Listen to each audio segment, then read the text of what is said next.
Howard and Michelle for hosting and for arranging for me to come back here. I really appreciate, and I've missed my time with you guys, but there was a global pandemic, so forgive me. So there were good reasons, but we've come back to life, and I'm going to be teaching many different subjects this weekend.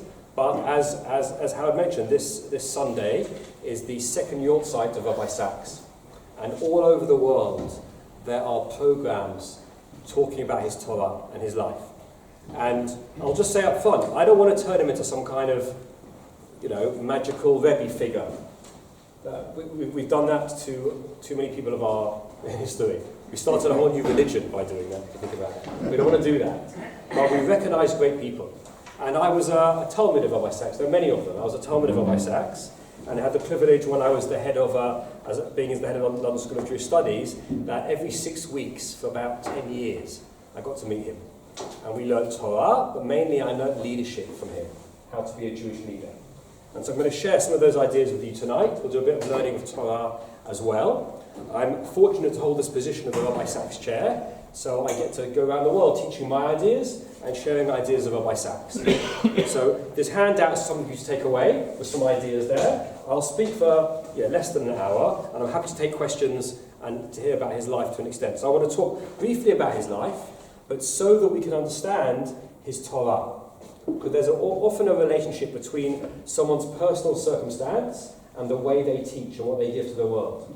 Especially as he had a role in Anglo Jewry, in my country, of being the chief rabbi, and he took it very seriously. What does it mean to lead a people? What do you just do? You don't just show up for state occasions. You don't just tick the boxes and do the marriages and go to the meetings. You need a vision and a plan, and he did. So, and by the way, he should be here now. He would be 74, which, as you know, is young. He packed a lot in for 72 years, and it was so sad when he passed away for so many in the world because he had so much more to give. But there's many stories, but ever since he was young, he kind of knew he was on borrowed time. There's a story in a short book called Celebrating Life, that on his honeymoon with Elaine, I don't know if you've heard this story, they were on holiday on the beach, and he went to wade out into the water. He couldn't swim. But he went to wade out in the water, and he got pushed by the current, and he started drowning. And he woke up on the beach, because some kind soul had seen this pathetic Jew splashing about the water, and brought him back to dry land. Basically, he nearly died on his honeymoon. It's not a great story. But he has mentioned a couple of times, and Elaine, that ever since then he felt lucky. The kindness of a stranger he could never get to thank, and thanks from HaKadosh Baruch Hu that he got to be alive. So if he's here, what's his purpose? Can you imagine? It has a great effect on someone, something like that happening very young. Anyway, we'll talk about that. But I've got some photos. I thought they'd make it nice for you to see about his life. Here is him as a young man marrying Elaine. He was born in 1948, same year as the State of Israel. In his 20s, he marries Elaine. And that's on the picture on the right is him becoming a rabbi, when he gave a lecture at Gold Screen Synagogue, when he became a rabbi. And then he became the Sir Emanuel Jakovovitz Lecturer at Jews College. That's the picture over there in grey. A classic 3P suit, a light suit from the early 80s. How would you probably remember those kinds of things? It's quite cute. I showed the family that photo at the Shiva because it was like, he looks dapper. Do you know the word dapper in the 3-piece suit? So there he is. And then on the right, more rabbinic, as the chief rabbi. That's his launching speech in 1991. He became the chief rabbi in 1991. He had an interesting story. He was brought up traditional, but not particularly religious. There's a funny story. He went to visit, when he was chief rabbi, he went to visit Pardes House High School, an ultra-Orthodox high school in Finchley. And he got up to speak and he said, I studied here. And they were thinking, so that building was bought by Pardes House 10 years earlier. Before then, it was called Christ College. It was a non-Jewish high school that Jonathan Sachs, as a young man, went to. Okay? Then it was used for shul for a bit. I used to go there. there was a cross in the rafters, and you're not allowed to take it down. So it got boarded up, the cross, and now it became this ultra-Orthodox high school. So he got up and he goes, I studied here, right? And he told them the story. It's very funny. But he was brought up not particularly, traditional. He went with his father, and gradually, there's many stories that he got more into his Judaism. We could talk about why he did that. But he went on a journey himself, and went very serious in his Judaism, and became a rabbi, and was a rabbi of 2 synagogues in Golders Green for 3 or 4 years, and then Western Marble Arch, and was a brilliant man. He became the head of Jews College, what I now run, London School of Jewish Studies. Did amazing conferences, written a number of books, and then was made chief rabbi in 1991 at the age of, well, you can see, just over 40. Very young chief rabbi. Real challenge. And he really wanted to make change. And you know what they do to young rabbis who want to make change? They destroy them. Right? That wouldn't happen here in your community, would it? No. But people get nervous of young people because young people have ideas and want to do things differently to how we've always done it. And we're very nervous about that. But he really tried to make change. And in 20 years as chief rabbi, he did a lot of amazing things. We're going to talk about that. That's his years. So you can see there, from 1992 to 2020. And as you know, he became a world-class rabbi. That's him meeting the Queen and meeting the Pope. And he became this great, brilliant speaker, very funny, always looked smart. But the man I knew, come on in. The man I knew, I want to show you from these photos on the bottom here. Can you see him there dancing with a flag? Every year on Yom Ha'atzmaut, we had, with the Bnei Akiva, we took over one of the main synagogues, often Finchley, or I remember it happening in Edgware, and there was a formal service. By the way, that was the only time when I was a young teenager I could get near him. I used to watch him during davening, and it was quite long, the davening. Often they had some chazanot, and he sat there politely, but wasn't so into it. So I wanted to show him the things that I was reading, and I could never get to him. So what I used to do, every year I would leave on the stender up there articles that I'd read that I wanted to see and say, read this. And he would come in, and I remember came in, he sat down, he's like, and obviously he started reading it. So that's how I got to him when I was very young. Anyway, Yom Ha'atzmaut, and what would happen after the service is afterwards there'd be a big party. And every year for the first 20 minutes he went down and danced like a crazy thing with all the Bnei Akiva kids. And that's an example, we've been doing it over there. Right, joining in. The older you get, always good 15 minutes till he got a bit tired, and then danced. He wanted to show them we have to celebrate the country that we have. He joined in. He wasn't just a formal smart rabbi, he jumped up and down. And that's a picture of him there. I was lucky to have a conversation with him a few times, that's me with him. And then on the bottom right, he produced a song on YouTube. He was very proud. It hit nearly 2 million hits on YouTube. A song, right, Oseh Shalom, with Jewish school children, right? There's you'll see in the back, young boys and girls singing together this song, Oseh Shalom Ben Mama, because he wanted to do modern things. He got a good producer to make it, a nice video, and did a song to put on YouTube to encourage people to like Israel and to like Jewish ideas. So that's a very brief summary of him. Now look on the back of the handout, the very back. I've given you a list of the 44 books that he wrote. Okay? It's more like 40, there's some which he re-edits in different kind of ways, but I wanted to show you this list, to show you it's an amazing achievement in just that many years to write so much, and all very different things. And there's so much out there, what I've done is I've categorized it, so that you get a feeling of, if you want to study different things, what he's doing. He's very famous for the books on the Parashat HaShavua, which you've probably seen, and many people have those books. They're listed in part C there, Covenant and Conversation. But those are quite late books. I want to just very briefly, and I've given you a 4-word summary of every book, to say, so you can choose what you want to read. They're all coming out the whole time in different languages and reprints. But what people misunderstand is they sometimes read a book of his and they go, oh, it's really light, or it's a bit too heavy, or it's a bit too Jewish, or it's not Jewish enough. And the reason why is he wrote different books for different audiences. It made sense at the time, but later on, people looking back don't always know what the context was. Okay, it's like you see an old movie, and you're thinking, why are they doing that, you know? So, let me just very briefly summarize. He wrote 4 kinds of books which were important to him. He started off, first of all, working out his philosophy. That's the scholarly books of Part A. Those are all written, the original versions of them, very early on, before he becomes chief rabbi. And these are his theories of what it means to be a Jew in the world today. If you want to understand those theories, the books are there. There's more philosophical ones like Christ and Covenant, or more ideological ones like One People, which is what it means to be, he called his inclusive orthodoxy, an orthodoxy for today. And those were his scholarly books. Then he also wrote books for a general audience. As chief rabbi, he knew that he had to speak in the public square. A religious leader should have a voice outside of the Jewish people. Partly because some Jewish people will only listen to a rabbi when he's talking to the non-Jews. Right? Which is funny, but can you realise why that's the case? Because then he's not being too particular and insular, he's being universal and relevant.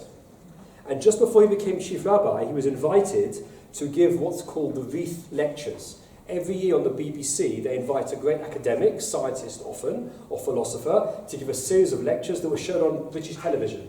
And many people watched it, even though it was quite difficult. Last year's ones were about artificial intelligence, for instance, from a lecturer from America.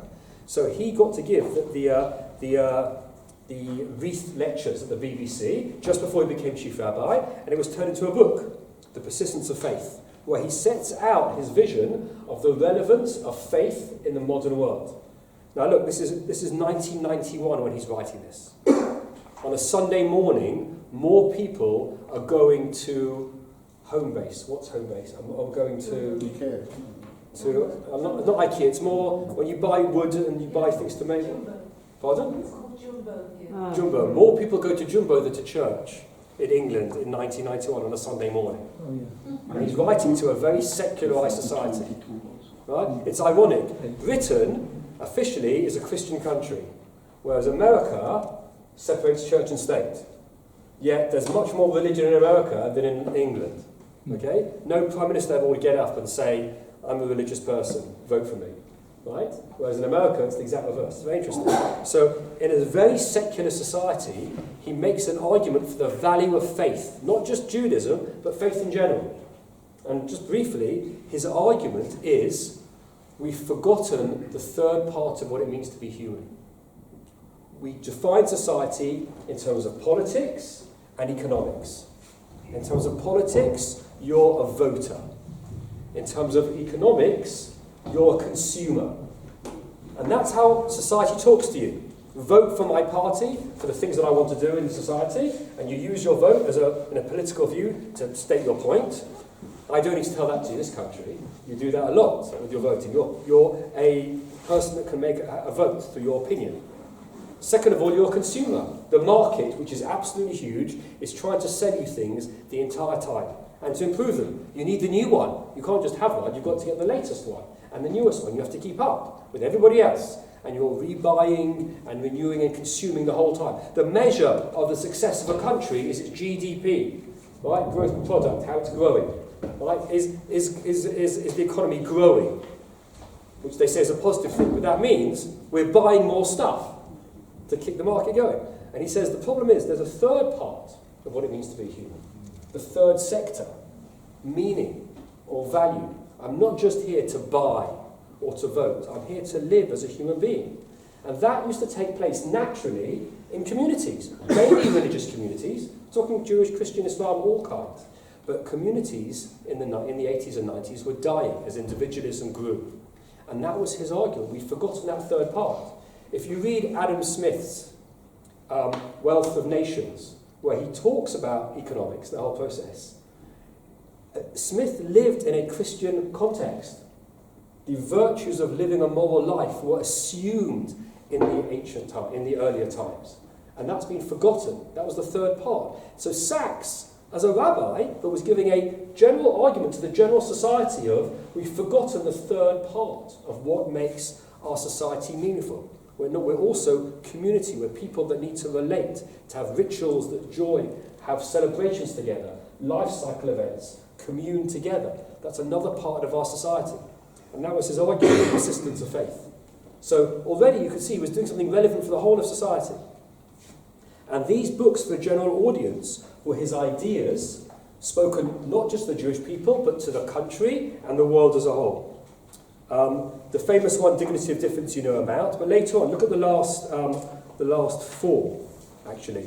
The Great Partnership, which I'll mention later, was about religion and science. What was happening? You can see that was in 2011. The growth of the new atheists, Richard Dawkins, Christopher Hitchens, challenging belief in God. On the side of buses in 2009, they put out adverts, God probably doesn't exist, so just get on with your life. They literally were doing adverts to try and say, you don't need to believe anymore, just get on. The atheists were getting very angry, sometimes with good reasons, but that was going on, and nobody was responding. So a lot of us said to Rabbi Sachs, you've got to respond, you've got to write a book. He didn't want to do it at first, because he doesn't like getting involved in that way, but he needed a voice, and he wrote this book as a response, which the Christian church said, the best response to the atheists, and the Jews as well. It's a great book, The Great Partnership. And importantly, what was going on as well? Religious violence. Growing after 9/11 and so on, religious violence has been growing in different countries, not just Islamic, but other kinds as well, sometimes Jewish violence as well. And he wanted to say, not in God's name. And it was a message written for Muslim leaders, showing how in the Bible violence was wrong and why, based on religious thought. He wrote it particularly for that issue.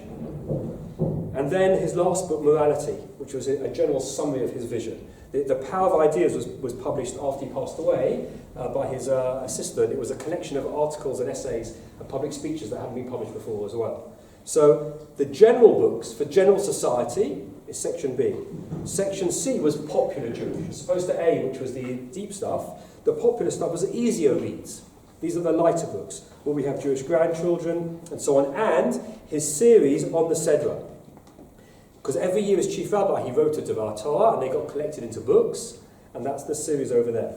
And then finally, the prayer books. When they redid the Siddur in England, they wanted to, they asked him to redo the translation, and he changed the whole thing. He made the translation very different to what it had been before. We used to have something called the Singer's Prayer Book, because they're translated by Reverend Singer. And Rabbi Sachs, they asked him just to make a few changes. He did a completely new translation. And the organisers were like, well, what's he doing? Why has he done this? And they spoke to me, because I was at the college at the time, and said, what's he doing? I said, he hasn't done a translation. He's done a text that you can read. They said, what do you mean? I said, translation is, I don't know what that word means, let me see what that word means. But he knows that many people in synagogues can't read Hebrew. Or if they can read Hebrew, they don't understand what it means. So the English has to flow on its own. It has to be beautiful enough and powerful enough that just by reading it, it inspires them to pray. And that's what he did in his translation. And he did some brilliant things in there. It's now come out of the Siddur as the Koren Siddur. But I'll just tell you one example of what he did inside. Very clever things. So there's a bracha at the end of the Amidah. Baruch atah Hashem, in the last part, Hatov Shimcha, U'lacha na'eh lehodot. Okay? It's the end of one of the brachot in the third part, thanking God. So Baruch atah Hashem, blessed are you, God, Hatov Shimcha, whose name is good, U'lacha, and to you, na'eh lehodot, it is good to praise. You know how he translates it? He put, blessed are you, O Lord, right? Hatov Shimcha, whose name is the good. Good with a capital G, and the good in quotation marks. Look it up in all the Kohen. Every Amida, in every Machsa, in every Seder, every time, whose name is the good. Because Hatov means the good. But why capital G? And why quotation marks? Anybody know why? So I had a theory, and at the Bar Mitzvah I said it to him, and he smiled. Do you know what he was doing? What was the challenge, or the project of Greek philosophy under Plato? To discover what is the good life, the nature of the good. The good with a capital G is Greek philosophy in a word. And Rabbi Sachs says that's another name for God. Hatov Shimcha. So he gets the entire view of modernity fused with Judaism in one little phrase in the Siddur. And I've asked loads of Rabbanim, why is it different? They have no idea, but you think about it, that's what he's doing. So I asked, is that why? He said, he smiled. So that's what you could do with a translation. You could hint to ideas that unify. So that was his third kind of book. And if you're interested in different books, these come along. Now, I want to spend the time we have, I don't want to spend too long, on three parts of what he did. Renewal, wisdom, and responsibility. Yes?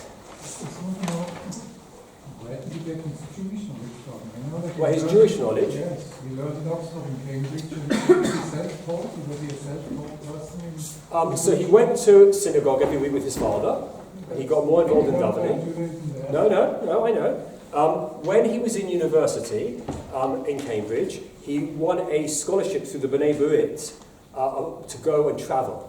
And this was in the 60s. Everyone else was going to Israel. He went to America. He wanted to meet interesting rabbis. And he met Rav Soloveitchik and the Midreschet Rabbi, and they challenged him about what he's going to do. The famous story with the Midreschet Rabbi is he said to him, you know, the situation in which I find myself, he's talking like a very posh Englishman, is that, and Rabbi goes, what do you mean that you found yourself? You put yourself in there. What are you going to do with it? Right? And he pushed him. And he came back and he got more involved in learning. He went to Chabad. He studied under Chabad. He went, I'm going to talk about this with the rabbi next week, he went to Kavar Chabad one summer. Right? And Shlomo Levine, who I'm going to be interviewing next week, he said to me, I arrived at Kavar Chabad just after Sachs had left and the whole place was up in arms. This guy had turned up, had challenged the rabbis, a very intense time, and basically the Rav who ran it there said that I'd been told by the Lubavitchers in London that this big intellectual was coming, and he needed you, right? And it turned out that I met a man who was on fire with passion. Actually, he had a very deep heart, and he wanted to understand the nature of what he was doing. Okay, because you asked that, I'm going to change the order of what I'm going to say and explain. So he studies. He goes to while he's in university, he then studies at Yeshiva Eitz Chaim, which is the Yeshiva in Golders Green, with Shlomo and other people as well. Rav Nachum Rabinovich becomes the new head of Jews College. Professor of mathematics, brilliant Talmud Chacham, brought to London by Shifa by Chkovovitz, and Sachs, and he convinces Sachs to enroll, already he's a lecturer, in Jews College to do smicha and lecture in philosophy at the same time.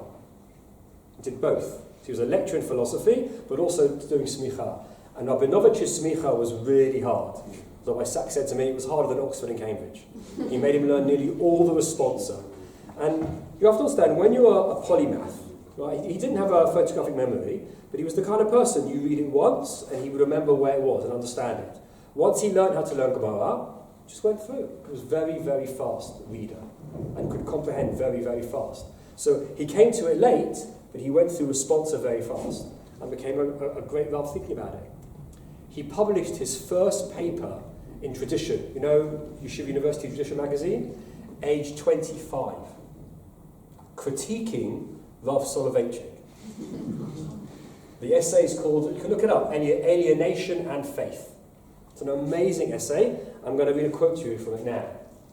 Because he sets up very early on his ideology, and it's quite radical. I was going to read it at the end, but because you asked me to read it at the beginning. Look on page 3.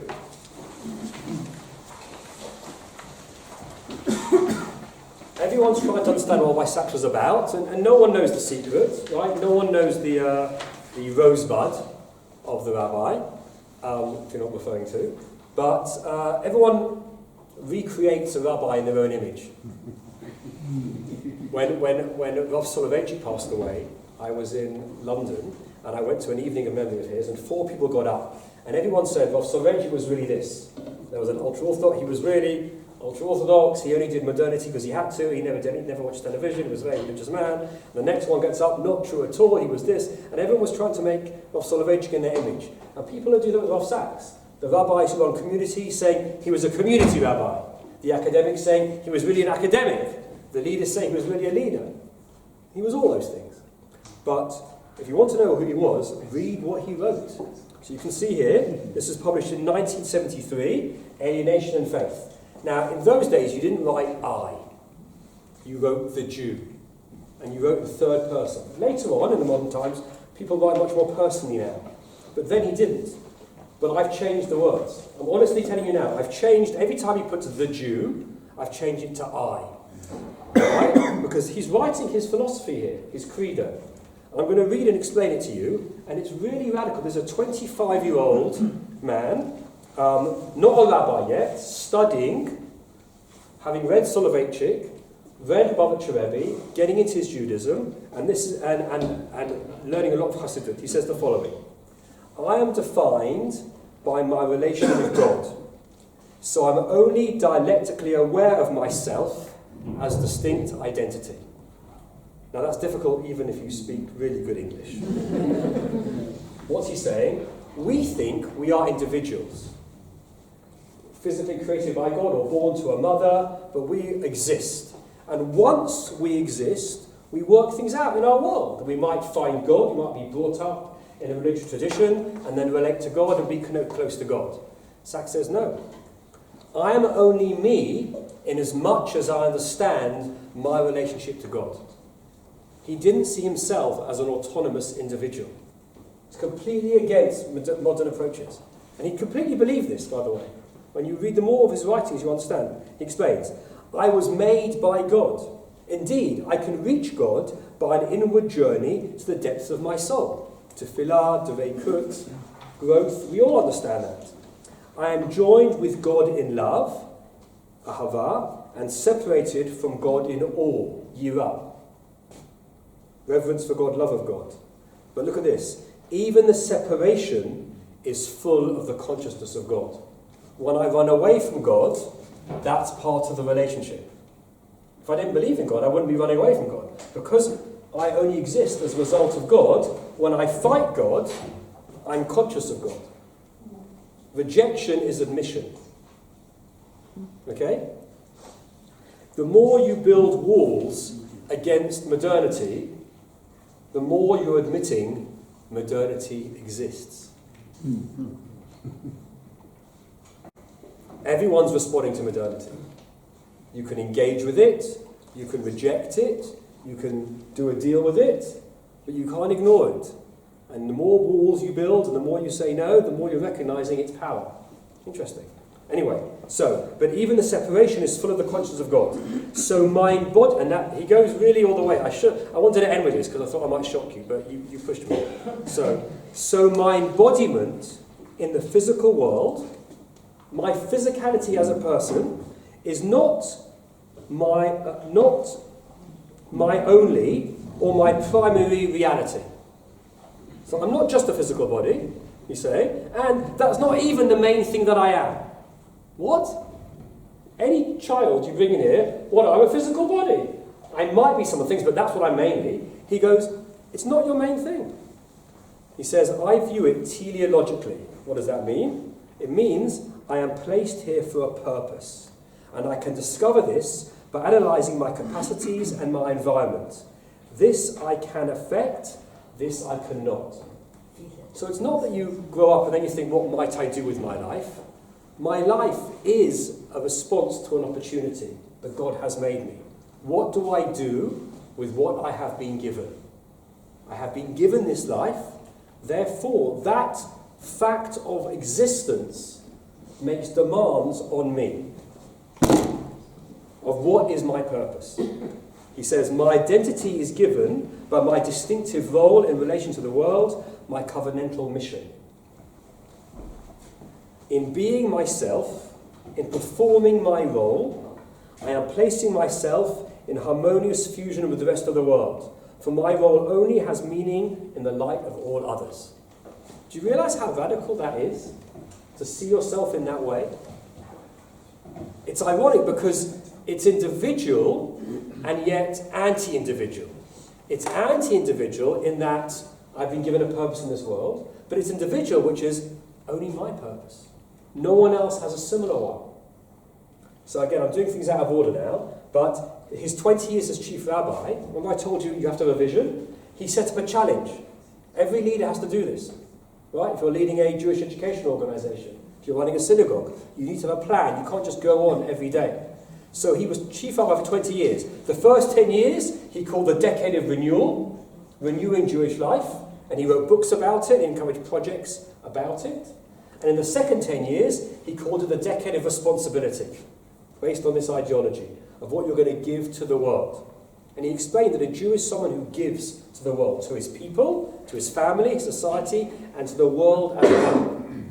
Now that's very communal, but it's individualistic in that each person can only give what they can give. So this book, which you don't have in the library, maybe it's borrowed, To Heal a Fractured World, is his view of responsibility. It's a brilliant book on his ideology in this sense. Let me read to you from the end, where he's spent the entire book talking about how chesed and tzedakah are built into our faith, and we're obliged to do on a global level, communally, nationally, and globally.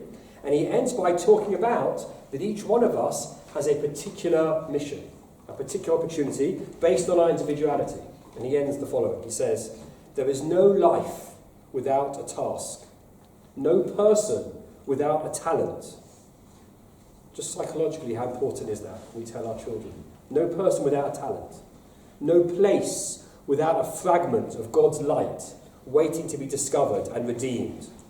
No situation without its possibility of sanctification. No moment without its call. It may take a lifetime to learn how to find these things. But once we learn, we realise in retrospect that all it ever took was the ability to listen. When God calls, he does not do so by way of universal imperatives. That's a comment about Kant. Instead, he whispers our name. And the reply of Avraham, in this week's Sedra, is simply, Hineni, here I am, ready to heed your call, to mend a fragment of your all too broken world. So it's incredible. He takes the idea of being religiously committed and keeping mitzvot and turns it into individuality. What's your particular challenge? How are you going to do this? So normally we tell Jews, you have to keep all the mitzvot, do what everybody else is doing, be part of the community. And for young people and for the modern generation, where's me? Where's my individuality? I've got to also keep Shabbos, also do Shabbat, also daven, just like everybody else. But no, you will do it differently to anybody else. And what you do with that knowledge and that understanding can be unique. And you have to spend your entire life looking for it. You see? So he takes his learning and applies it using modern philosophy and shapes Judaism in a totally different way. That's what he was doing. That makes sense? Yeah? Good. So I'm glad I wrote that. Yes, let me tell you I will do a bit on the Torah and Chochmah, but since we're on this page, let me show you about this Why I Write Books section. It's very important to me, this, as an academic. This is in 2020, by the way. You can watch this video on YouTube. There's a group of journalists, and journalism is always very fast. It's very up to the minute, what's just happened. And some journalists want to take the long view and think more deeply. So they organised what's called a think-in. And they organised an organisation called Tortoise, for obvious reasons, where they can think about deeper ideas. And they invited Rabbi Sachs, when he published his new book, Morality, in 2020, just the beginning of, just when COVID was beginning, and they did an interview with him in the offices of one of the newspapers. And it was a brilliant speech, and I listened to it. And at one point, he says something that was so good, I wrote it down. And there's a quote of what he says. Because someone was asking him, why do you write books? And this is important in terms of public speaking and writing books. And I want to mention that to you about his ideas of why you can listen to him on YouTube, but why I want you to read his books. He says the following. He said, I'll tell you exactly why I write books. He says, when I was young, I learned to speak in public. In those days, I could do it quite, he's been quite humble, I could do it quite well. I could really move a crowd. Now, when I heard that, I was thinking, please God, I should be able to do that. Every speaker wants to be able to move a crowd and be really inspiring. Oh, you're such a good speaker, he's so fantastic. Right? I think that's what he's going to say. And then he says, and I thought that was the most dangerous thing I knew. And I'm thinking, what? Dangerous? It's the best thing to inspire people. He said, by the way, you should watch the video, he gets really serious. I realised the most dangerous thing I knew, because you can move them to truth, but you can move them to falsehood. You can move them to love, but it's a lot easier to move them to hate. You can move them to feel threatened. You can move them to paranoia. I think you know what he's talking about in the world today. And then he says, I cannot begin to tell you how easy it is. And it made me sick. And I sat there thinking, oh my God, this is just unbelievable. And it made me really think about it. And it's true. I've been a leader in youth movements, and you can use this power to do amazing things.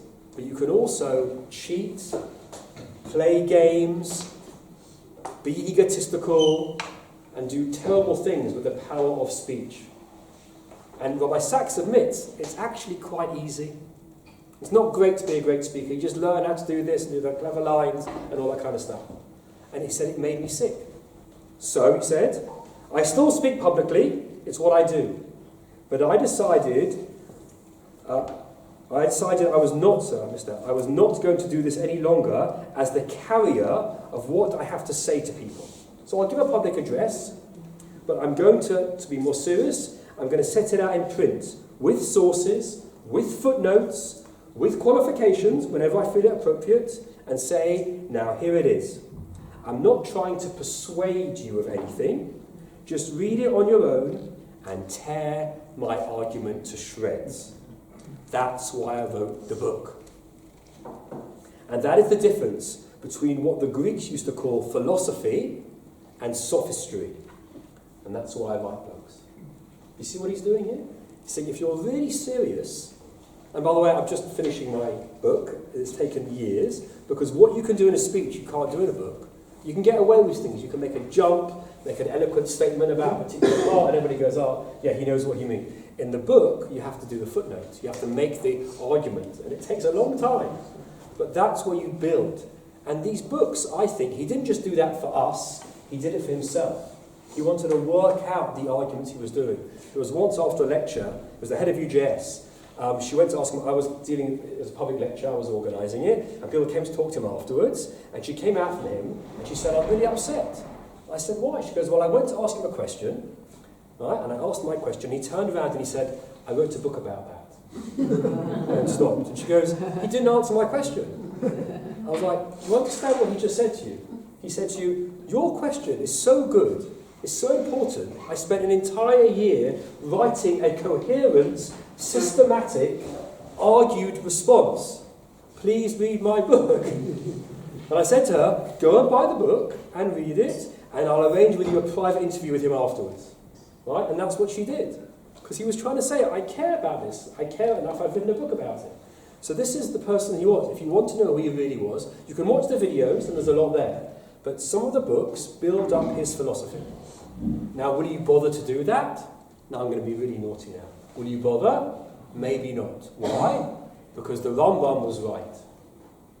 The Rambam, this is one quote on the right here, from My Nevuchim, the Guide for Perplexed and Maimonides, an incredibly deep book, which I'm finally going through systematically. And in chapter 434, I just cracked up laughing. Maimonides is very funny. I know you don't think he is, but he's actually very, very funny. Okay? And he says the following. Right? Here he's talking about learning to read and to study properly. He said, suppose you awaken any person, even the most simple, as if from asleep, and you say to them, do you not desire to know what the heavens are? Do you know what the heavens are made of? What is their number and form? He's talking in those times. So nowadays, would you like to understand quantum mechanics or the nature of reality? That's what he's saying to you. What beings are contained there? What are the angels? What is spirituality? How did the creation of the whole world happen? What's its purpose? How are its various parts related to each other? This is my translation. What is the nature of the soul? How does it enter the body? Is it independent existence? And if so, how can it exist independently of the body? Mind-body problems. Still a big debate amongst psychologists and philosophers today. Right? And by what means and what purpose? If someone said to you, would you like to know all that stuff? He said, undoubtedly they would answer yes, and show a natural desire for the true knowledge of these things. But they would want to satisfy that desire and to attain it to the knowledge by listening to just a few words from you. However, if you ask them to interrupt their usual pursuits for a whole week until they learn all of this, they wouldn't do it, and will be satisfied and contented with imaginary and misleading notions. They refuse to believe there's anything which requires much preparatory studying and persevering research. That's a dig. It says, do you really want to know the truth? Yes. Have you got a week? Can you do it in an hour? Like, would you really carve out the time to do it? It takes about a week to read, to read Rabbi Sachs' book. A year. Right? It depends if you're doing it full-time or part-time. Right? But the point is, you see what Maimonides is saying here? He's saying, if you really care, you've got to make an effort. So, some of the books are worth reading of his, and you can choose which that's why I did my summary of it. And you can email me if you want about particular aspects. But he had a real philosophy he wanted to share with the world. Just in the 10 minutes, and then I'll do questions, I want to focus on one aspect of his philosophy.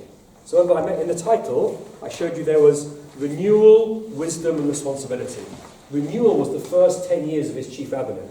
He wrote a book called Will We Have Jewish Grandchildren?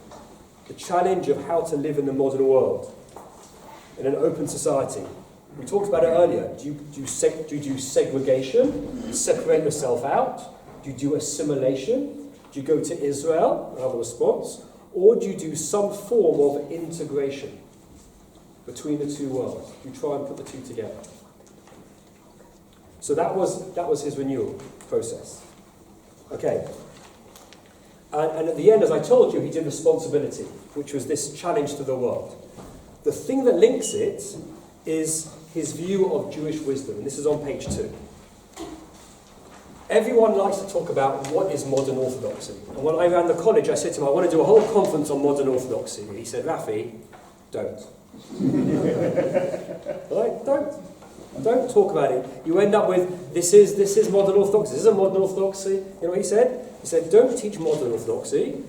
And I quote, show them how we learn.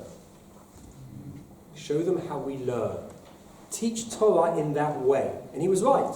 I taught it in that way. People came along and they were sitting in Shiurim at the college, which is this approach, historical context, literary reading, academic knowledge, fused with Jewish learning. And they were saying, this isn't like what I learned in other places. Right? You know, in Wollishofen, this place is like that as well. This is a different kind of learning that goes on. That's what we do. But he was pushed to write out, what is the relationship between the Jew and the world? Now, we had Torah im Derech Eretz from Samson Full Hirsch, right? Torah and Derech Eretz, the way of the world. We had Torah and Mada of Norman Lamb, of those two aspects of it. Rabbi Sachs said, well, let me look at the Gemara. How does the Gemara talk about it? And the Gemara talks about two kinds of wisdom. Torah and Chokhmah. That is the word that Talmud uses. How do I know? Look at the source on the bottom of the page. It's from Midreschet, Rabbi, from Midreschet Rabbi. And I'll read it to you. Malka v'sareh b'goyim ein Torah. It's a pasuk in Eicha here, it's on page 2, where it says, her kings and princes are among the nations, there is no Torah. And this is a drosh on that verse. There it's talking about how the assimilation issues, but it's different here. It says, Im yomar lacha adam yesh chokhmah b'goyim ta'amin. If they tell you there is wisdom amongst the non-Jewish nations of the world, believe them. As it says, shall I not in that day destroy the wise men of Edom and discern from out of Esau? So that's from the book of Ovadia. There's only one chapter, so there's no chapter and verse. That's why it just says verse 8. Okay? If you want to be an expert in one book of the Bible, do Ovadia. You could read every book ever written on it in under a year and be the world expert. An Ovadiaist. So in Ovadia is mainly against Edom, preaching against Edom. And it says, that Hashem says that I'm going to destroy, well, I not destroy them, but it says, Chachamim Edom, the wise men. Here's a proof that there's wisdom amongst the non-Jews. So That, Rabbi Sachs says, is the word for general knowledge. I won't use the word secular. Secular and Kodesh and Chol, because according to Rav Kook, everything is good. Secular is negative. It's not negative, it's worldly wisdom, it's chokhmah. And the rabbis here don't talk about it disparagingly, negatively. They just say there's chokhmah b'goyim. And they say, right, so if they say there's chokhmah amongst the Jews, believe them. But if they say, right, yesh Torah b'goyim, if they tell you there is Torah in the goyim, al ta'amin, don't believe, based on this verse. Because Torah, now what does it mean there's no Torah amongst the non-Jews? Well, they can't read the Torah. So Rabbi Sachs says it's a different kind of wisdom. Torah and Chokhmah are two kinds of knowledge, of wisdom. And if you read the whole of the Talmud, you get a feeling for that. Mishlei is about Chokhmah, about worldly wisdom. And so look at the top here. He gives many sources. I've just given you a few here. He says, look at this. In Devarim, we say, Torah tzivalanu Moshe morasha kilat Yaakov. Moshe commanded us Torah. It's an inheritance. We didn't discover it. We didn't look at the world and find Torah. Torah was revealed, was given to us. Whereas what's Chokhmah? From Tehillim, next source, Marabu Masecha Hashem. How great are the works of God. Kulam b'chokhmah asita. God did them all with Chokhmah. Molatz kinyanecha. The earth is full of your creatures. God made the world with Chokhmah. Science is Chokhmah. Understanding the world, working out the reality, equations or history or the nature of existence is Chokhmah. It's from the physical creation as opposed to revelation. Those are the two sources of knowledge, Chokhmah and Torah. And it's not one or the other. It's not we have to try and do a bit of both. Torah im derech eretz, Torah umada. These are two kinds of knowledge that exist. They're just there. And they're both important. The rabbis of the Talmud never say don't study Chokhmah. They might say only study it after you've studied Torah, and there's sources about that. But Chokhmah, of course you have to understand. It's not just getting a job, business, it's understanding the world that you're in. And Rabbi Sachs, in this table, I've summarized a couple of his essays, where he says, so what's the difference? Chokhmah is wisdom, human knowledge. Torah is instruction, divine knowledge. You see the difference? Right? Instruction is not just what is, but it's telling you what to do. So Chokhmah is the truth we discover through research. Torah is the truth we inherit. It was given to us. Chokhmah is the universal heritage of humankind. Torah is the specific heritage of the Jewish people. So Chokhmah is the world of is, the facts, the way the world is made. It doesn't necessarily imply anything. I just need to know how it works, right? It's not teaching me how to live. Just because I understand reproduction, it doesn't tell me morally what I do with that. Okay? It just tells me the nature of physical reality. But Torah is the world of ought, of what you should do, of command. Chokhmah is where we encounter God in creation. Torah is where we hear God through revelation. So Richard Owen, when he wanted to build a separate museum from the British Museum, because the British Museum originally had historical objects and all objects of nature, what's now the Natural History Museum, but they originally were all together. And Sir Richard Owen, he coined the word dinosaur, appealed in the House of Commons to build a separate museum just for nature. And he said, I want to separate God's words from God's works. God's words is moral lessons to us, human history, and God's works are what God made. But they're both from God. Now think about that. If they're both from God, if one is creation by God and one is revelation by God, how can they contradict? How can they contradict? And if you see a contradiction, you don't understand. You see the difference of doing on this level? I'll keep going, I'll explain that more. Chokhmah is what we attain by being in the image of God. Torah is what guides Jews as being the people of God. Chokhmah is acquired by seeing and reasoning. Torah is received by listening and responding. Chokhmah yields descriptive scientific laws. Torah yields prescriptive behavioral laws. Don't confuse the two. Social Darwinism is an attempt to turn science into morality. The survival of the fittest is how nature works. That's how moral people should live, right? And America did it, and Hitler ultimately did it. It's very interesting, right? When you start doing positive eugenics, that's the mistake of turning is to ought. You understand? Yeah? It's a very important difference. Story. Without Chokhmah, we cannot understand the human story. Without Torah, we cannot understand the Jewish story. He wrote that in a book that I was reading when I went to South Africa a few years ago, and I was giving I take people around museums, natural history museum, to learn about religion and science and all these kind of things. And in Johannesburg, they wanted me to go to a museum and teach about evolution. But this book, The Great Partnership, wasn't written yet. I had a copy. I was reading through it. I was given an opportunity to make notes and comments for my sack. So I had it with me. So I knew if they got upset with me, I could always just take out the book and quote from it. And I said, I want to go, instead of to a museum, I want to go to a special place. And they said there's a place near Johannesburg called Mawupeng. Mawupeng is means the cradle of civilization. There are 2 million year old human fossils there. Found by Jewish biologists, by the way. It's very interesting. It's on the history of it.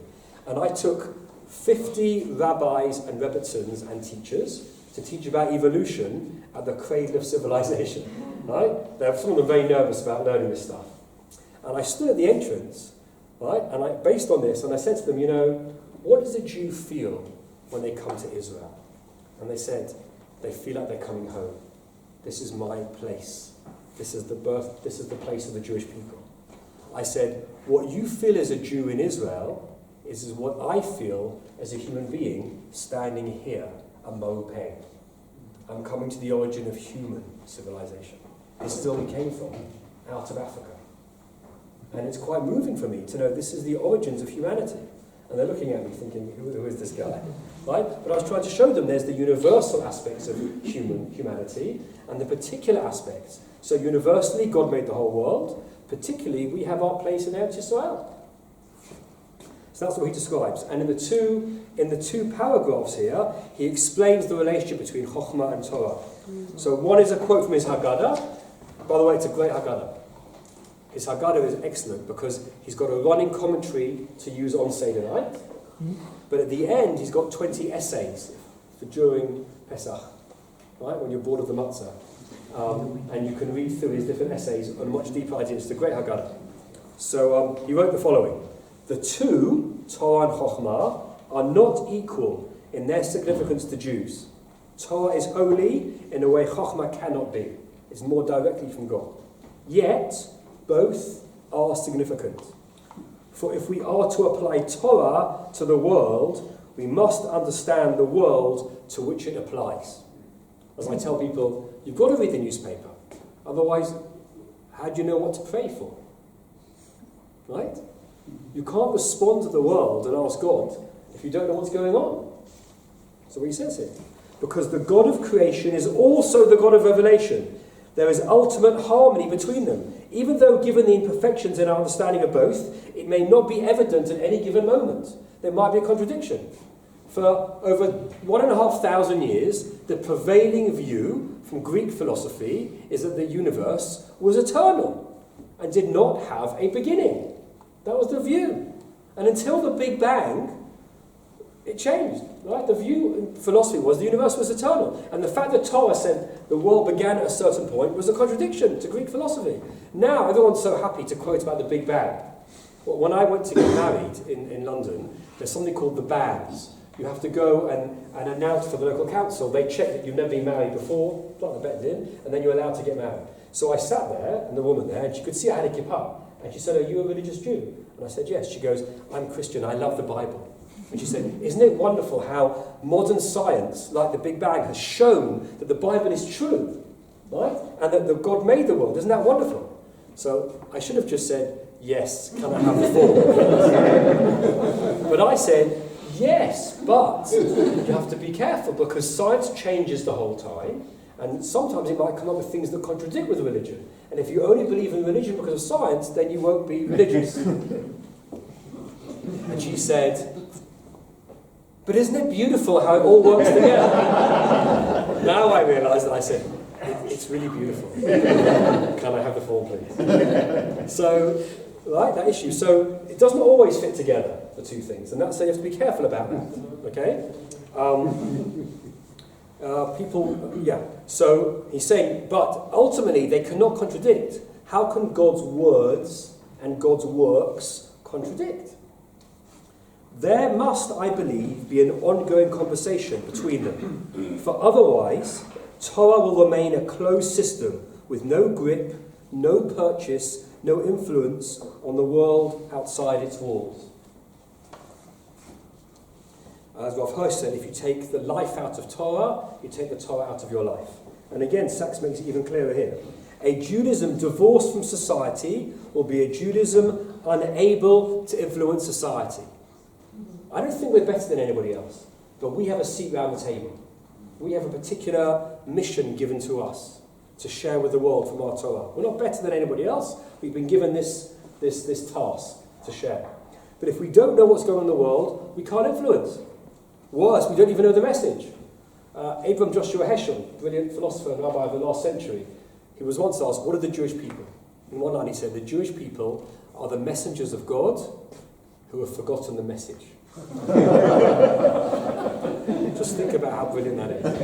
And I tell teenagers, you're messengers of God, but you forgot the message. You know what they say? What's the message? And I say, let's learn.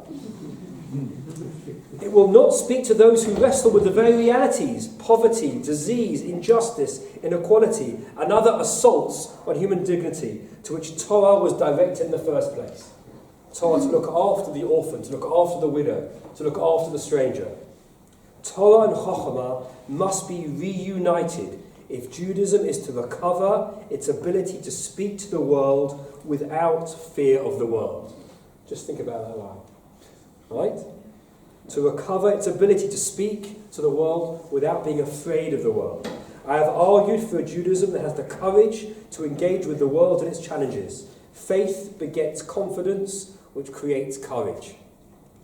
This is how Jews lived in the past and how should live in the future.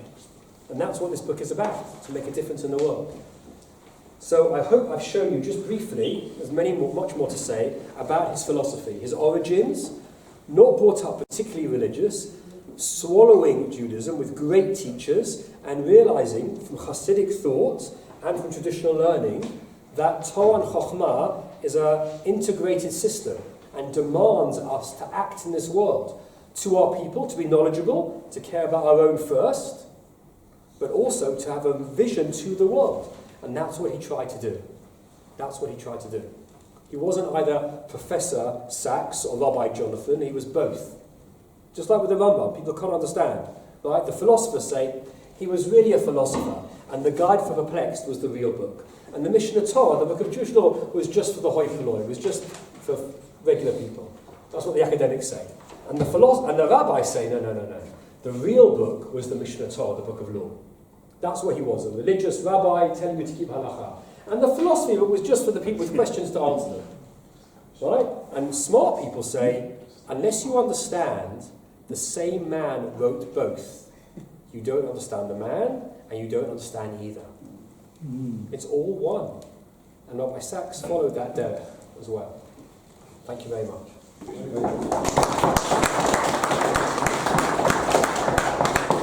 I'm happy to take some questions or comments, and maybe I'll tell you some stories as well. If you have, yes. Even recommendations of books. I'm very happy to suggest, based on what you say, which book might be good. Yeah. I'm not familiar with Rabbi Sachs, so forgive me if it's an easy question. Obviously, we have huge sources, and we can pick and choose something that appears social and goes with the world, with humanity. And we can also take other sources like Amalek, to just take one example. So take out what? Amalek. Amalek, yes. Amalek, I'm sure there are many others. Did you also wrestle with that? Yes. What the message So, first of all, there's a danger. People say, you can bring sources to quote anything you want. So, in his books, he's systematic. But I want you to read, not in God's name, chapter 12, difficult texts. Difficult texts. Just that chapter, and if you like it, then you'll read the whole book. But just that chapter, because he addresses, what about Amalek? What about Sodom? What about those? And he wrestles with it and explains his view. And I discovered with him that he was systematic. Other people have clever one-line answers, right? You know, when I was in yeshiva, I asked about evolution. One rabbi said, anybody who thinks that we evolved from monkeys probably did. Not what I say. So I said to the rabbi, that's very funny, but really? That's your answer? And he goes, yes. It's cheap. It's funny. It works. I could get away with it. It's cheap. Give me a proper answer. That's why he wrote books. So I discovered it. I remember once he did a special lecture for leaders of the community, and I got to go, as long as the condition was you can't say anything. So I said about him, and he was speaking to them, and he gave a lecture, and I didn't like what he was saying. There was a big gap. So my face was, well, he goes, Raphael, what is it? I said, you told me not to speak. He said, ask a question. So I asked the question. And he always did this. He goes, Raphael has embarrassed me. Raphael, I was trying to just do a nice, clear shiur, but Raphael's asked an annoying question, so I'm going to have to answer. And he opens up, and he had a whole sub-shiur on that issue. He just didn't have time. Some people you meet, when they teach you something, that's all they know. Right? This is what Dan Fisher taught me when I was young. He said, Raphael, when you speak, I was like 18, I was a Midreschet, he says, you say what you know. And he said, I have to choose. And I thought, when I grow up, I want to be able to choose what's right for the right context. Okay? I was about to teach the B'nai Akiva just earlier, and I changed what I was teaching, because it wasn't right. So, yes, so in this lecture, so he had a whole other area of what he was dealing with. So, you have to do the work underneath. And I don't know, I'm not saying he was an angel, but every time I asked him a question, so he dismissed mythology at one point, and I went to him afterwards, what do you mean? Mythology's got an important aspect, what about this? He goes, well, of course that! I didn't mean that, explain that, I meant this. And he was very nuanced and thoughtful. So he does try and answer these things. So chapter 12 of Not in God's Name. It's a difficult text, is about that issue. Very interesting chapter. Yeah. What actually most amazes me about Sachs is that he looks at old texts, which we have read many times, and he sees it in a completely new way. Amazing insights. Can you say us something about his way of thinking? That this is of reading text, yeah. It's completely new. I see it in a new light, these things. So, there are vegetarians, right? There are flexitarians, right? Do what they like. Pescatarians, right? Carnivores, and there's omnivores. What's an omnivore? Someone who eats everything. So Rabbi Sachs basically read as much as he could, every approach. Literary approach, of course, but when you have multiple approaches that you've seen, you can do a shiluv. Combination, which is original. Because he could do the philosophy. So, for instance, Hatov Shimcha B'Lachanei L'Hodot, remember his name is the good. So, he's bringing two worlds together there. So, I think that's one of the reasons. He was a brilliant man, he was a very insightful person. But his multiple experience of philosophy and Chassidut, all different approaches, was helpful. I mentioned this to Michelle earlier, it's a quote that I mentioned to her before. When Rabbi Sachs was doing his PhD, I think this was in Oxford afterwards. No, Oxford, but in Cambridge, I can't remember. I think it's in Cambridge. His lecturer said to him, he was now wearing a kippah and a beard, he was a rabbi. He said, Sachs, you're an intelligent man. Why are you religious? Philosophy, right? So he said, Professor, think of me as a lapsed skeptic. Right? That was a great line. Right? British humour, but also it's about, but it reveals something about him as well. He understood skepticism. He knew how to respond to skeptics because he thought in that way. But he also thought in terms of Torah. So he saw more worlds than many people, so he could see connections that others couldn't see. That's my theory. Other comments or questions? Yeah?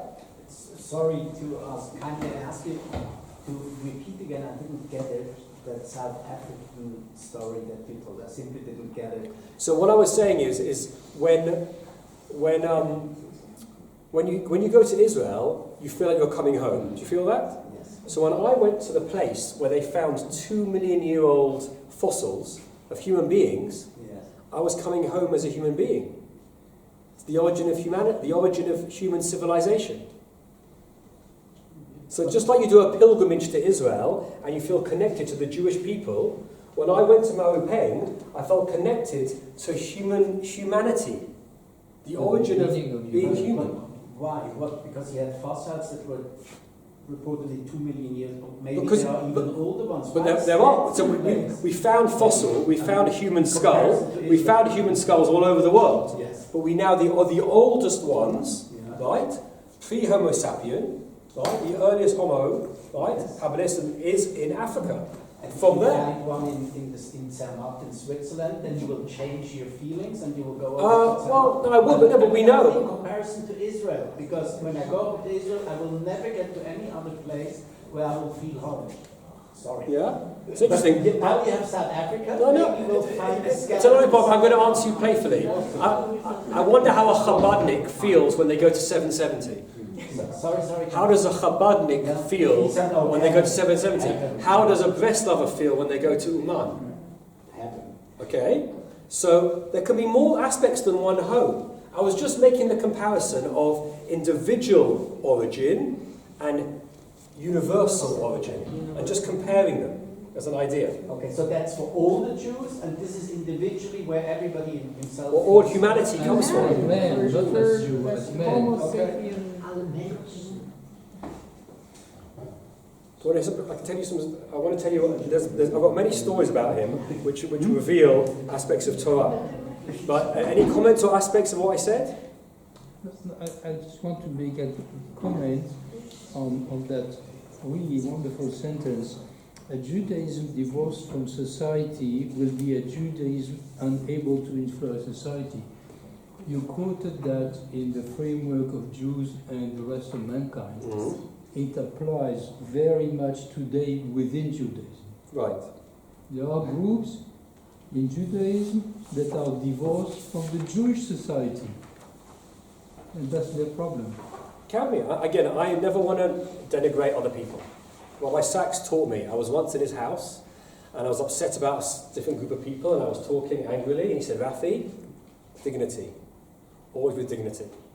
And I heard from the Haredi community, a number of Rabbanim, they said we didn't always agree with him, but we respected him. He was never rude about other people, and I don't want to be as well. So he talked about what he wants, he didn't attack others. Okay? We learned from the Baal Shem Tov would say, Sur meira va'aseh tov. Keep away from bad and increase good. Or Rav Kook said, don't fight darkness, increase light. So if you agree with Rabbi Sachs' approach, do it. If you want to educate others to do it, fine. Some people don't see that, or they're not capable of doing it. But the deeper vision is to do that. And great religious leaders do that. But it could be perceived as a criticism. Of course. Yeah. Of course. But you interpret how you He want to do answered to that. me. Yeah. I shouldn't. You know? But it's in that positive light that I want to say. Let me give you an example of the way he would deal with situations sometimes. I lived in Israel for 2 years. I was on a fellowship, and Rabbi Sachs would come every year to do a Shabbat for all the English children in yeshiva or sem or kibbutz. A big Shabbat for all English people, paid for by his office. Big Shabbaton, and they'd learn with Rabbi Sachs. Great weekend, and I got to go as well. I was in Israel, and Shabbos afternoon was questions and answers with Rabbi Sachs. And he comes to me and he goes, Rafi, I'm really tired. You do it. So I was like, they really don't want to hear me, right? So no, you do it, and I'll see. So I knew what was going to happen. So I sat there, and they asked a few questions, and I said a few things, but gradually I kept on looking, and eventually he got up. So one of the guys got up, and he'd just become religious, this Dati. You could see a boy he'd been a Baal Teshuvah, very, very full. And he said, what does the Rav feels is the avoda of this door? Which means, what does Rabbi Sachs think is the challenge, is the main task of this generation? He was trying to use all the Hebrew words, right? So I was like, Rabbi Sachs, do you want to answer this? Right? So he gets up, and he looks at this guy, and he says, all of you are here, and you're going to go back to England afterwards, and you're going to go to university, and I've got a message for you. And he said, let me quote you I don't know if I've told you this before, let me quote you the Ahavat Shalom. The Avat Shalom was a commentator on the Torah, a very interesting Perush. And the Avat Shalom argued, he told his Talmidim, there's a story, that every Sedra in the Torah is really about loving your fellow Jew. That's why it's called the Ahavat Shalom, lover of peace. Every Sedra is about loving your fellow Jew. Rabbi Sachs said to them, that's what it's about, loving your fellow Jew. He said, and then one of the Talmidim said, but Rav, what about the Sedra of Korach? They're all fighting with each other, right? They don't disagree, they're arguing. Korach and Torah against Moshe, they all fight, they die. It's a big war, that's not about loving your fellow Jew. What do you mean? And he said, said the Avat Shalom. But if you add up the gematria of the first pasuk, first verse, it adds up to Ahavta l'reacha kamocha. Love your neighbour as yourself. So I was sitting there thinking, why is he quoting gematrias? What's going on? Right? So I'm just sitting there. So then he says, but a student then went to the Rav and said, we did the maths. It doesn't add up. Havta kamocha is not the gematria of the first pasuk. And then Rav Sachs looks at them and says, the Avat Shalom said, I know. But when it comes to love, it doesn't have to add up. And he said, you're all going back to England, and you're going to be in university, and you're going to be with your fellow Jew, and you're going to want to keep to yourselves and keep mitzvot and sit in the sukkah and not. You have a responsibility. You've learnt in yeshiva, you've learnt Israel, you've been given a great gift of knowledge and love of this country and of our Torah. You have to share it with your fellow Jew. It doesn't have to add up. And I sat there thinking, that's why he's the chief rabbi. Okay? So he quotes gematria, but in that way. So, yeah. Is it so that Rabbi Sachs was a close friend to King Charles? They would meet and speak about philosophy? Yes. Charles, yes, he met him a number of times. Privately, and so I heard a story from my rabbi in Kinloss. His name is Rabbi Jeremy Lawrence, and he was the rabbi in New Zealand. Okay, and when he was in New Zealand as the rabbi, Charles and Camilla, this is about 5 years ago, came to visit. Right? Prince Charles and Camilla came to visit New Zealand, and he was invited to a state occasion, and there were 2 columns, 2 rows. And all the people lined up, and Charles went down one row, and Camilla went down the other row. And Charles was going along, and he was introduced. And they were saying, this is, about Jeremy, the chief rabbi of New Zealand. Jeremy tells this story, he told this story. So, so Prince Charles said, do you know my chief rabbi? And Jeremy, who studied under him, said, yes, I would. Jeremy helped put together Persistent of Faith, he did research. And they stood there for 20 minutes telling stories about Rabbi Sachs. Camilla, meanwhile, is at the end of the row going, Charles, we have to go. It's a true story. Right? And they just wanted to tell stories about him. Because he influenced leaders. Because he was a sensible person and with ideas. And Charles and other leaders would read his books. Prime ministers would read his books.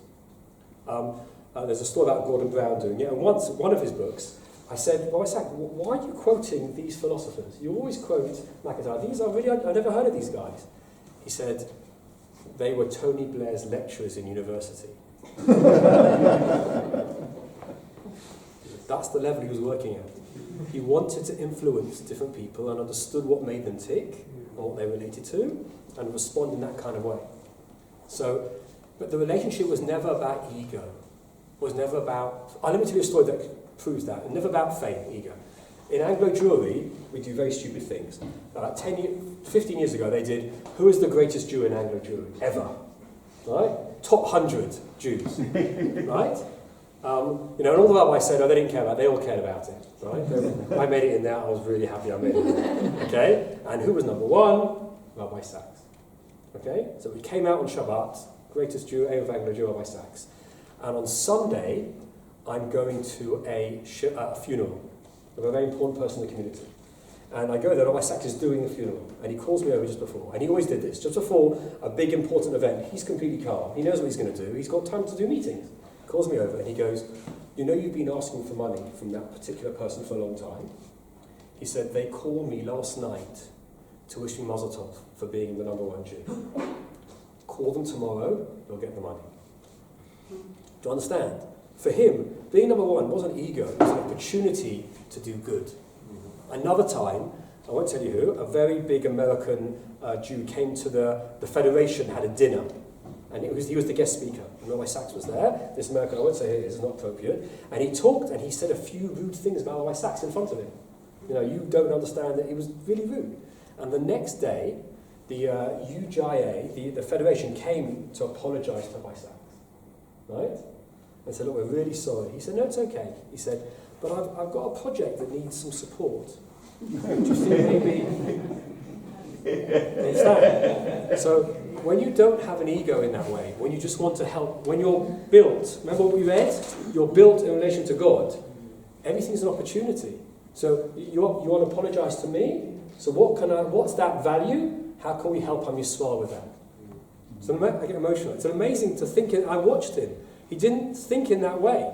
Why would I be offended? I'm just in relation to Kadosh Baruch Hu. So I can see opportunity here. Can you do this? So yes, there are great stories of him with very famous people. Amazing stories. I'll tell you one more, but it's not about him being with famous people.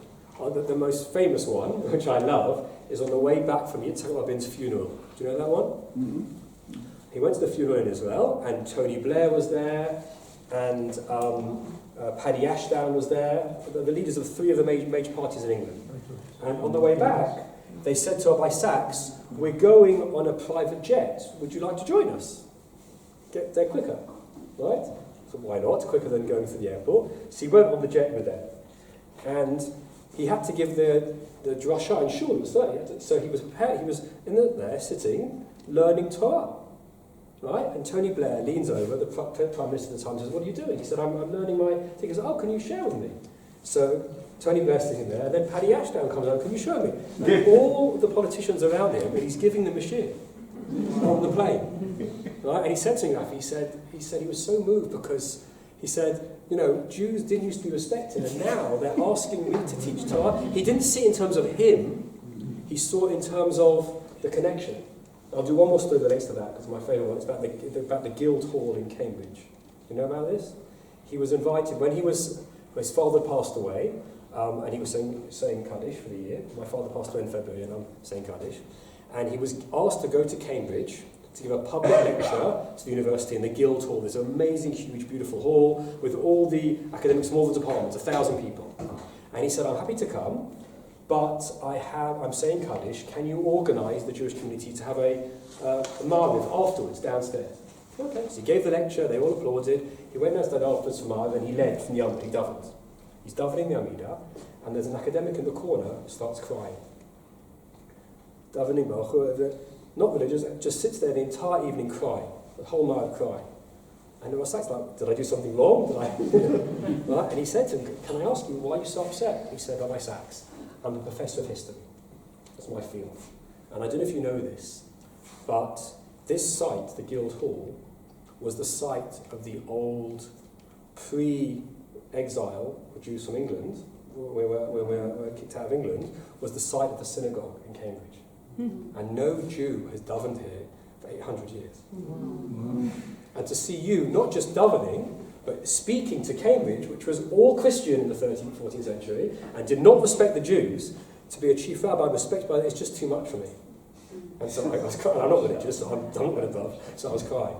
And Rabbi Sachs said to me this story. He was so excited, but again, and it's hard to believe because you think, oh, it's all about ego. But for him, I could see on his face, he was like, isn't this cool? Right? that the world looks at us differently. And I'm doing this, and you can do this, and we can all do this. Right? Someone said to me, there'll never be another person like Rabbi Sachs. No one can fill his shoes. And I said, you're right. He wouldn't want anybody to fill his shoes. He'd want us to fill our own shoes.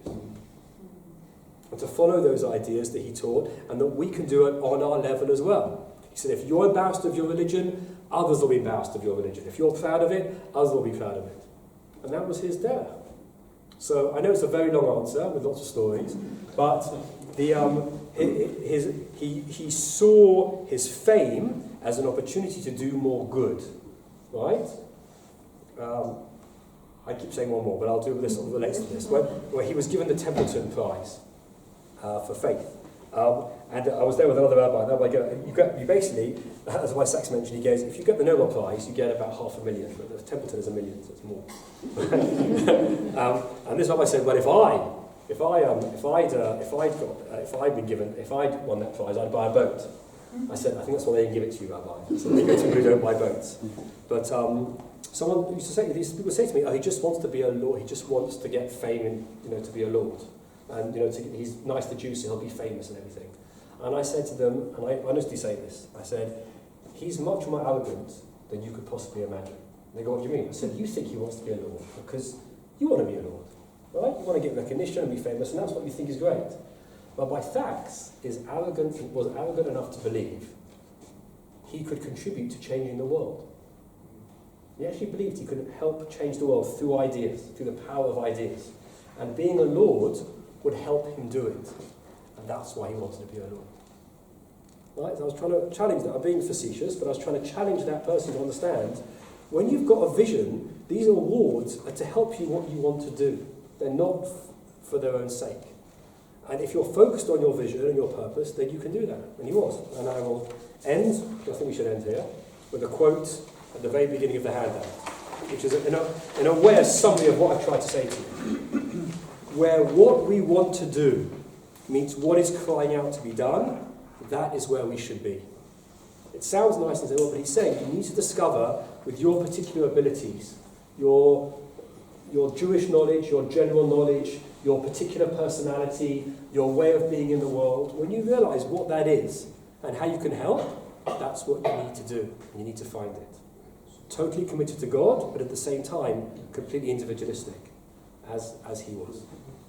Thank you very much.